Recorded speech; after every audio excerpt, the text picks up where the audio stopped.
네, 안녕하세요. 반갑습니다. 이마영 목사입니다. 오늘 부활주일 지나고 이제 다시 옛날에 하던 사명 감당 시리즈로 돌아왔습니다. 오늘은 세 번째 시간인데요. 억울하지 않은 사람이란 제목으로 같이 말씀을 나누겠습니다. 1912년 조선을 찾아온 남장로교 선교부 간호 선교사가 있었는데요. 엘리자베스 셰핑이라는 분인데 그분의 한국 이름은 서서평 선교사입니다. 들어보신 적이 있으신지 모르겠는데 사진 한번 보여드리겠습니다. 엘리자베스 셰핑 서서평 선교사님 이신데요. 이분은 32세에 한국에 오셔서 광주에 죄중원이라는 의료기관에서 간호선교사로 사역을 하셨습니다. 당시에 간호선교사라는 것은 이제 조선시대에 당시 얼마나 어려운 사람이 많았겠어요. 그래서 가난한 사람, 홀대받는 여성들, 나병 환자들, 고아들, 정말 가난하고 정말 없고 정말 아픈 사람들을 돌봐주는 것이 바로 이 서서평 선교사님의 일이었다는 것입니다. 그래서 이런 일들을 하시다가 1934년 54세에 영양실조로 돌아가셨습니다. 이 서서평 선교사님이 돌아가신 후에 남긴 유품이요, 담요, 반장, 동전 7전, 강냉이 가루 2호흡이 전부였다고 합니다. 정말 가진 것 없이 개인적으로 모은 것 없이 돌아가셨는데 그리고 자기의 시신은 의학 해부용으로 기증을 하셨다고 합니다. 여기 사진 보시면 이분이 이제 정말 우리나라의 그 간호사를 양성하는 그런 첫 번째 기관이었거든요. 그래서 간호사로 이 한국에서 가르치시고 또 간호사로 일하시면서 한국의 간호사라는 그런 직업을 만들게 되신 그런 분이시고요. 여기 묘지를 보시면요, 이렇게 서서평 영어 이름이 안 써 있죠. 정말 한국을 사랑하셔서 그렇게 묘비가 한국말로 기록이 되어 있고요. 그래서 한국을 사랑하셔서 그렇게 평생을 사역하신 분이다라고 볼 수가 있습니다. 이 서서평 선교사님의 책상에는요, 이런 문구가 써 있었다고 합니다. 성공이 아니라 섬김이다. Not success, but service. 우리가 성공을 위해 사는 것이 아니라 섬김을 위해 사는 거다. 이게 말은 쉬운데 그렇게 사셨다는 겁니다. 이 말을 생각하면 얼마나 힘드셨을까. 당시에 정말 자기의 그 아까운 시간을 가난한 사람, 나병 환자들, 아픈 사람들, 고아들 돌보는데 다 쓰셨는데 이 재중원도 돈이 모자라다 보니까 일하면서 돈을 모을 수 있는 구조가 아니에요. 자기가 가진 돈도 다 써야 되는. 그래서 아까 남은 재산이 뭐 담요 반장 뭐 그 정도, 뭐 이 동전 몇 개, 그 정도가 가진 거 전부잖아요. 그러니까 자기가 가진 것 없이 다 주고 다 나누는 그런 삶을 사셨다는 것입니다. 이 성공이 아니라 섬김이다. 이 말은 갈등이 있었다는 거예요. 내가 힘들 때마다 이거 때려치고 고국으로 돌아갈까? 때려치고 이 일 안 하고 정말 나를 위해서 좀 일을 해볼까? 이제 그만해도 되지 않을까? 그런 고민이 계속 왔다는 것이요. 그런데 이 문구를 책상에 적고 나는 성공을 위해 사는 것이 아니라 섬김을 위해서 산다. 이 자세로 사역을 했다라는 것을 알 수가 있습니다. 우리의 사명도 그렇습니다. 우리가 주님을 위해서 일을 할 때도 우리는 성공을 위해서 하면 낙심합니다. 정말 섬김 자체가 목적이 되어야 하는데요. 왜냐하면 내가 좋은 마음으로 어떤 주님의 사역을 감당하고 할 때 우리가 일한다는 자체가 사람과 같이 일을 하는 거잖아요. 다른 사람을 섬기고 다른 사람을 도와주고 또 다른 사람과 함께하는 그런 사역인데, 그런 가운데 내가 좋은 마음으로 내가 헌신한 마음으로 했지만 어느 순간에 시험이 올 때가 있다는 거예요. 낙심이 올 때가 있다는 것입니다. 다른 사람을 위해서 했고 다른 사람을 섬겼는데 배신감이 느껴질 때가 있는 거죠. 나를 안 알아주고 오히려 나를 무시한다는 생각이 들 때가 있습니다. 상처를 받고요. 또 이제 못하겠다, 너무 힘들다라는 생각을 하게 되는 것입니다. 그런데 서서평 선교사님도 그런 여러 가지 시험과 고민이 있었지만 이 문구로 자기 마음을 바로 잡았다는 거지요. 내가 성공이 아니라 섬김을 위해 산다. 이 말은 뭐냐면 내가 사람을 위해서 사역하지 않는다. 주님을 위해 산다는 거예요. 내 자신의 성공이 목적이 아니라 주님을 기쁘게 해드리는 것이 이 사역의 본질이다 라고 이야기를 하고 있는 것입니다. 예수님께서는 성도가 주님의 일을 하는 이유가 바로 주님을 사랑하기 때문에 하는 것이다 라고 말씀하십니다. 그래서 우리가 잘 아는 말씀, 예수님께서 베드로에게 물어보셨죠. 예수께서 세 번째 물으셨다. 요한의 아들 시몬아, 내가 나를 사랑하느냐? 그때 베드로는 예수께서 내가 나를 사랑하느냐고 세 번이나 물으심으로 불안해서 주님께서는 모든 것을 아십니다.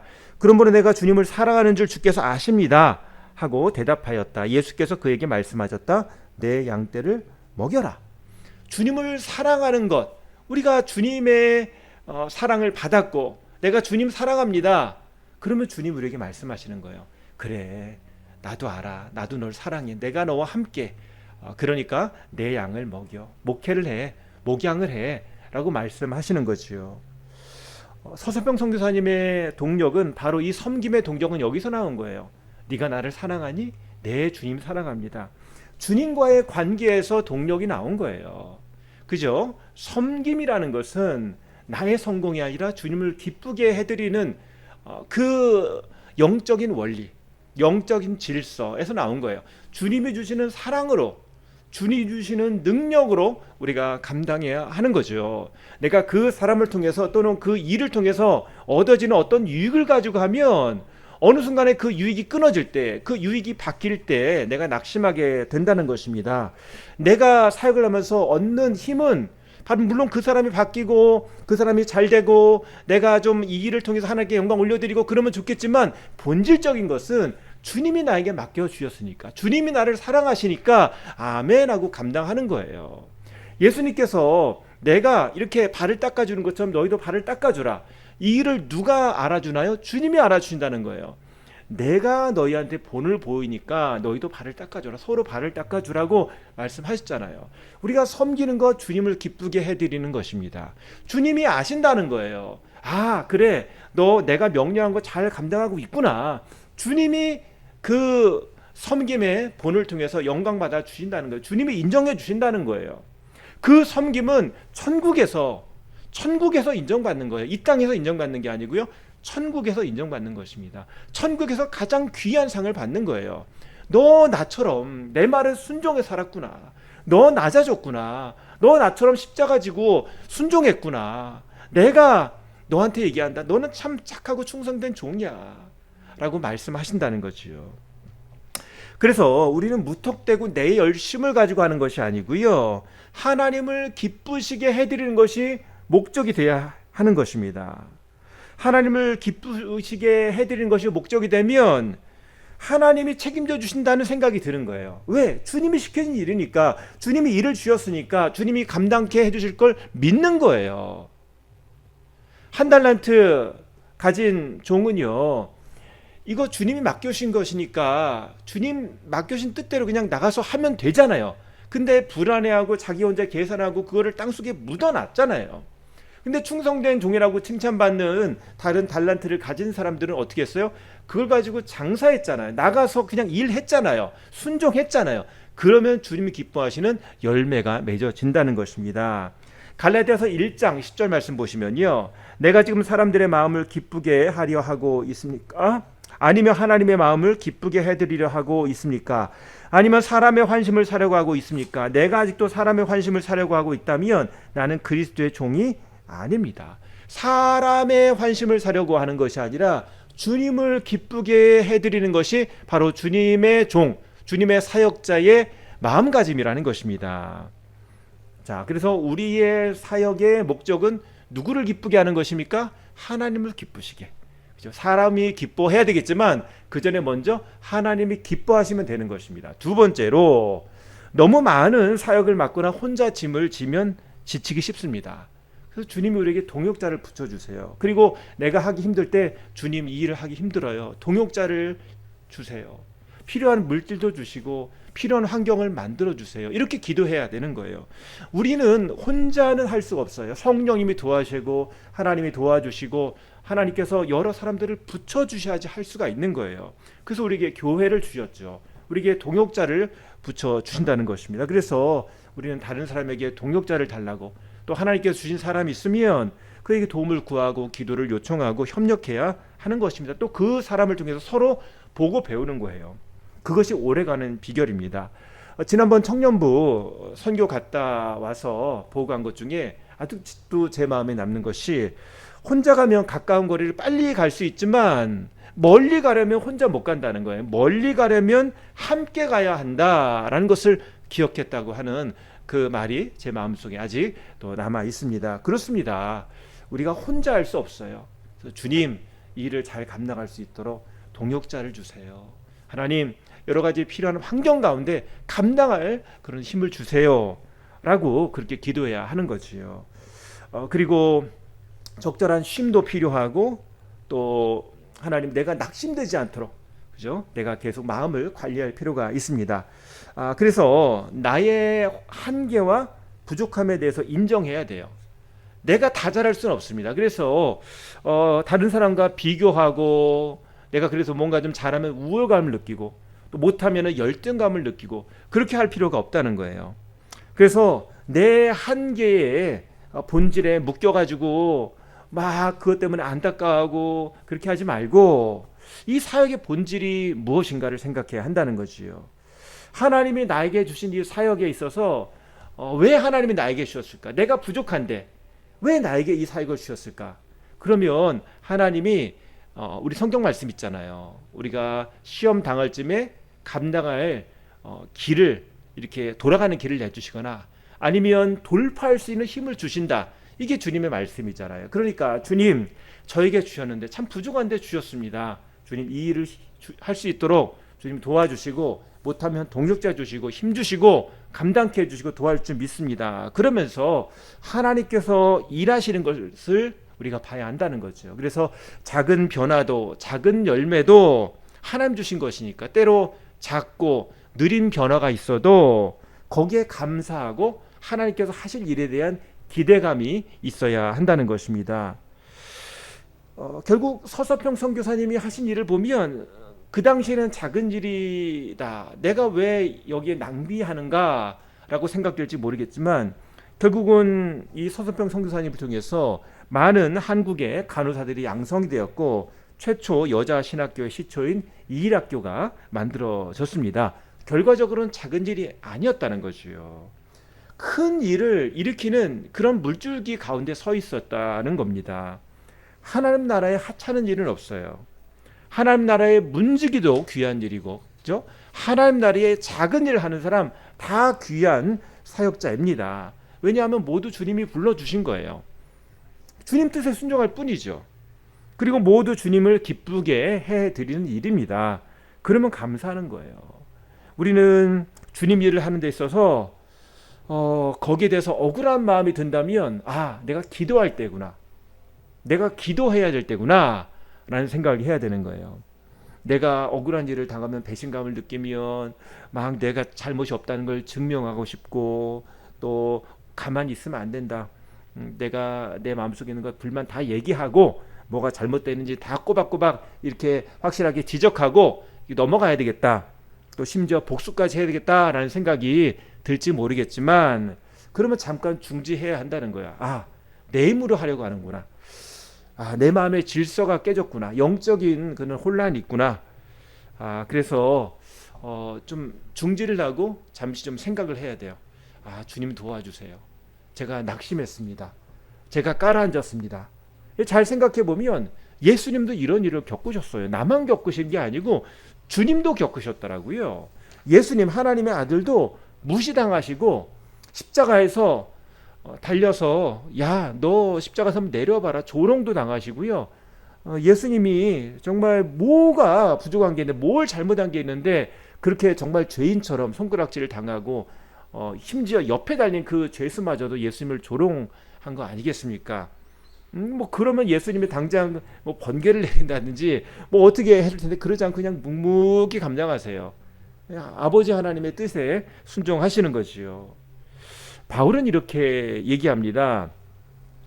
디모데후서 3장 12절 말씀 보면은요, 그리스도 예수 안에서 경건하게 살려고 하는 사람은 모두 박해를 받을 것입니다. 우리가 경건하게 살려고 한다면, 우리가 하나님의 뜻대로 살려고 한다면 모두 박해를 받는데요. 모두 그런 시험을 겪고 어려움을 겪는데 이건 당연한 거래요. 왜? 우리가 세상 사람들의 그 생각하는 방법대로 살지 않고 하나님 말씀대로 사는 거잖아요. 바보처럼 이라는 생각이 들 정도로 내가 묵묵히 섬기고 묵묵히 참고 묵묵히 기다리고 기도하는 거잖아요. 그렇기 때문에 우리는 모두 박해를 받을 거예요. 이게 참 바보 같아. 뭐 괜히 정말 쓸데없는 짓 하는 것처럼 나는 정말 섬기려고 했고 나는 정말 좋은 뜻을 했는데 괜히 엉뚱한 소리를 듣게 된다는 거죠. 그럼에도 불구하고 그것은 좋은 일이라는 거예요. 베드로전서 2장 2절 말씀 보면 죄를 짓고 매를 맞으면서 참으면 그것이 무슨 자랑이 되겠습니까? 그러나 뭐하다고요? 선을 행하다가 고난을 당하면서 참으면 그것은 하나님 보시기에 아름다운 일이나 누가 보신다고요? 하나님 보시기에 아름다운 일입니다. 주님 보시기에 야 너도 십자가를 위해서 참는구나. 야 너도 선한 일을 위해서 주님의 뜻을 위해서 교회를 위해서 믿음을 위해서 참는구나. 주님이 그것을 아시고 칭찬하신다는 거예요. 우리가 주님 일을 하면서 어려움을 당하는 것은 당연한 일이다 라고 생각해야 하는 거지요. 그래서 어렵다고 포기하면 안 됩니다. 어렵다고 불평하고 낙심하면 안 돼요. 그러면 마귀에게 속아 넘어가는 것입니다. 여기 베드로전서 5장 8절 말씀 보면 이런 말씀이 있습니다. 정신을 차리고 깨어 있으십시오. 여러분의 원수 악마가 우는 사자같이 삼킬 자를 찾아 두루 다닙니다. 믿음에 굳게 서서 악마를 맞서 싸우십시오. 여러분도 아는 대로 세상에 있는 여러분의 형제 자매들도 다 같은 고난을 겪고 있습니다. 모든 은혜를 주시는 하나님 곧 그리스도 안에서 여러분을 자기의 영원한 영광에 불러들이신 분께서 잠시 동안 고난을 받은 여러분을 친히 온전하게 하시고 굳게 세워주시고 강하게 하시고 기초를 튼튼하게 하여 주실 것입니다. 정신 차리라는 거예요. 주님이 은혜를 주시고요. 그저 은혜는 누가 주세요? 하나님이 주시는 거예요. 하나님이 우리를 불러주셨잖아요. 그러니까 잠시 동안 고난을 받는 우리를 누가 온전케 한다고요? 하나님이 온전케 돌려놔 주신다는 거예요. 하나님이 다 회복하신다는 거예요. 내가 스스로 회복하려고 해봤자 오히려 악만 쓰고 화만 나고 그러는데 주님이 온전케 하신다는 거예요. 그리고 주님이 굳게 세워주시고 주님이 강하게 하시고 주님이 기초를 튼튼하게 하여 주실 것입니다. 아멘. 그래서 어려운 일 당하시면 여러분 먼저 내가 믿음으로 정신 차려야 되겠다. 믿음으로 싸우고 믿음으로 한번 고난을 이겨보자. 이것이 주님 보시기에 옳은 일이다. 그죠? 내가 보기에가 아니라 주님 보시기에 옳은 일이에요. 믿음으로 그래 좀 힘을 내보자. 이럴 때일수록 그럼 기도하자. 이럴 때일수록 말씀 보고 이럴 때일수록 좀 움직이자. 그러면 주님이 그 일을 통해서 더 힘을 주신다는 거예요. 강하게 하시고 기초를 튼튼하게 하신다는 것입니다. 그래서 주님 일을 하다 보면 고난이 오는 게 당연하다. 그리고 고난은 없어야 하는 일이 아니라 당연한 일이다. 그렇죠? 우리가 어떤 일을 하면 당연히 고난이 와요. 그렇죠? 우리가 좋은 차, 그렇죠? 튼튼한 차는 아스팔트 포장이 잘 되는 도로만 다니는 것이 아니라 막 험지도 가잖아요. 진흙도 가고 언덕도 가고 모래도 가고 그걸 잘 움직이는 도로가 그런 좋은 차잖아요. 그러면 어려움을 겪는 거예요. 근데 그것을 잘 돌파하면서 좋은 차구나 라는 것을 알게 되는 거죠. 우리가 주님 일을 할 때 물론 우리가 포장이 잘 된 곳에서 안전하고 딱 우리가 계획대로 되어지는 곳에서 할 수도 있지만 때로 우리가 험지, 그죠? 모래밭이나 진흙이나 언덕을 갈 때가 있어요. 근데 그때 주님의 힘으로 주님이 내 바퀴를 든든히 잡아주셔서 그것을 잘 돌파하고 나간다면 주님이 이 인생의 자동차 나의 사역의 동력이 되시는구나. 주님이 나의 사역의 바퀴를 잡아주시는구나 라는 것을 알게 되는 거죠. 또 주님께 영광이 되는 거죠. 그리고 우리에게도 기쁨이 되는 거죠. 자, 그래서 우리는 영적인 싸움을 이겨야 됩니다. 에베소 6장 12절 13절 말씀 보시겠습니다. 우리의 싸움은 인간을 적대자로 상대하는 것이 아니라 통치자들과 권세자들과 이 어두운 세계의 지배자들과 하늘에 있는 악한 영들을 상대로 하는 것입니다. 그러므로 하나님이 주시는 무기로 완전히 무장하십시오. 그래야만 여러분이 악한 나라 이 대적자들을 대항할 수 있으며 모든 일을 끝낸 뒤에 설 수 있을 것입니다. 우리가 이런 어려움 뒤에 있는 어떤 마귀의 시험, 마귀의 거짓말, 그런 것을 분별해야 한다는 거예요. 그래서 영적인 무기로 싸야 되는 거예요. 이거는 내 생각으로 싸우는 것이 아니라 무엇으로요? 영적인 무기로 싸우는 거예요.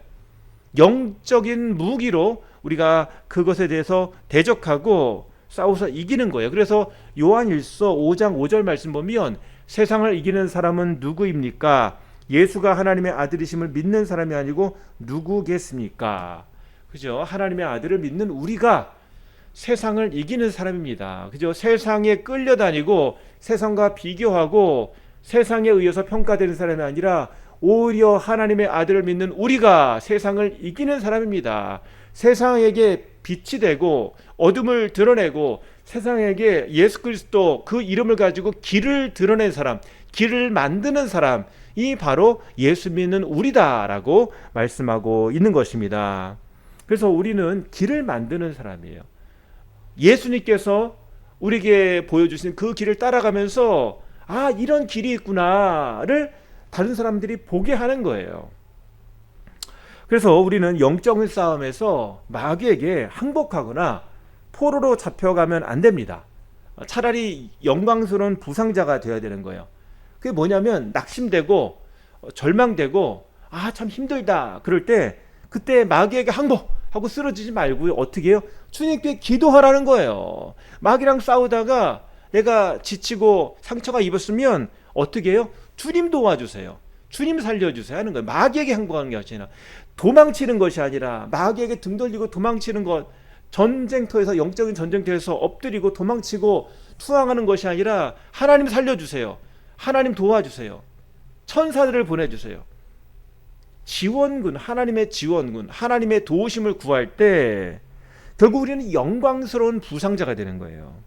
주님이 회복시켜 주시고 대장 되신 주님께서 주님과 함께 우리가 싸워 이기게 하신다는 거죠. 그래서 주님께서 주실 승리를 기대해야 하는 것입니다. 다윗은 사울에게 쫓겨다니면서 이런 영적인 싸움을 한 거죠. 왜 영적인 싸움인가요? 육적으로는 사울을 2번이나 죽일 기회가 있었어요. 사울을 죽이면 자기가 왕이 될 수 있어요. 그런데 그렇게 하지 않았잖아요. 영적인 싸움이라는 걸 알았다는 것이죠. 아, 하나님이 세우신 왕이다. 내가 함부로 할 필요 없고 하나님이 때가 되면 세워주신다. 하나님이 때가 되면 하나님이 바꿔주신다라는 것을 믿고 있었던 거죠. 하나님이 세우신 왕이기 때문에 하나님을 존중하는 거죠. 하나님을 존중하는 거예요. 하나님의 뜻을 존중하는 거예요. 하나님이 하실 것이다. 하나님이 도와주실 것이다를 믿은 것이죠. 그리고 결국 하나님께서 다윗을 높여주십니다. 낙심하지 말고 믿음으로 견디는 것. 때가 되면 30배, 60배, 100배의 결실을 거두게 됩니다. 지금 우리가 사방에 보면 이 봄꽃들이 확확 피어나잖아요. 때가 되니까 준비하고 있는 온갖 종류의 꽃들이 막 팍팍 피어납니다. 이곳에 가면 뭐 수서나 이곳에 가면 무슨 꽃 막 정신이 없어요. 요즘 뭐 다음 주에 뭐 철쭉 축제가 있다 뭐 그러는데 언제들 걔네들이 준비했는지 모르겠어요. 올 봄에는 제가 진달래도 하나도 못 봤는데 어딘가 또 진달래가 벌써 피었다가 지었겠죠. 여러분, 하나님께서 이 땅을 다스려 주시는 왕이십니다. 하나님이 인도하세요. 그래서 하나님 안에서 우리가 그 하나님의 질서를 따라가는 거예요. 하나님 영적 원리를 따라갑니다. 그러면 때가 되면 하나님이 도와주시고 하나님이 여러 가지 것들을 통해서 다 합력하여 선을 이루어 주실 줄 믿습니다. 오히려 어려울 때 더 기도하시고 이 기회에 더 주님께 한번 나가자. 그런 용기 있는 결단을 하시는 저와 여러분 되시기를 바랍니다. 기도하시겠습니다. 주여, 오늘 낙심하지 않게 하시고 사람 때문에 우리가 좌절하지 않게 하시고 예수 그리스도를 기쁘게 해드리는 주님을 위해서 일하는 사역자가 되게 하여 주시옵소서. 우리 같이 기도하시겠습니다. 주여, 아버지 하나님 감사합니다. 우리에게 주시는 사명이 있는 줄 믿습니다. 우리 인생을 주님께서 불러주시고 오늘 거룩한 하나님의 자녀로, 거룩한 하나님의 성도로 불러주셨고 또 하나님의 사역자로 우리에게 주신 사명을 감당케 하시니 감사합니다. 하나님, 우리의 가정과 또 우리의 일터에서 또 학교에서 또 우리가 계획하고 고민하고 있는 그 현장에서 우리가 기도하며 이곳에 임하시는 이곳을 도와주시는 주님 앞에 우리가 더 믿음으로 나가게 하시고 내가 당한 경주를 믿음의 경주를 잘 감당할 수 있도록 하나님 인도하여 주시옵소서. 하나님 방황하거나 방향을 헷갈리지 않게 하시고 정확히 예수 그리스도 이름으로 분명한 목표를 세우고 나갈 수 있도록 하나님 도와주시고 사람에게 끌려가고 사람에게 그 평가에 흔들림 받는 인생이 아니라 주님 안에서 주님의 뜻대로 우리가 인생의 항해를 잘 할 수 있도록 하나님 붙들어 주시고 하나님 악한 마귀의 그런 유혹에 넘어지지 않게 하시고 주님 안에서 견고한 인생 되게 하시고 지혜로운 인생 되게 하시고 주님께 붙어 있어서 주님께서 주시는 열매를 우리가 맺을 수 있도록 하나님 도와주시옵소서. 하나님 주님께서 도와주셔서 하나님 오늘도 주님 안에 승리하기를 원합니다. 주님께서 주시는 열매가 있기를 원합니다. 거룩한 열매가 있기를 원합니다. 영적인 추수가 있기를 원합니다. 주님 붙들어 주시옵소서. 예수님의 이름으로 기도합니다. 아버지 하나님 감사합니다. 오늘도 예수 그리스도 승리의 이름을 의지합니다. 오늘도 믿음의 사명 잘 감당케 하시고 오늘 우리에게 주신 일을 잘 감당하여서 억울하거나 낙심하거나 그것 때문에 넘어지지 않게 하시고 오히려 예수 이름으로 승리하며 하나님께 기쁨이 되는 힘 있는 사명자 될 수 있도록 하나님 도와주시옵소서. 주님 감사합니다. 예수님의 이름으로 기도합니다. 아멘.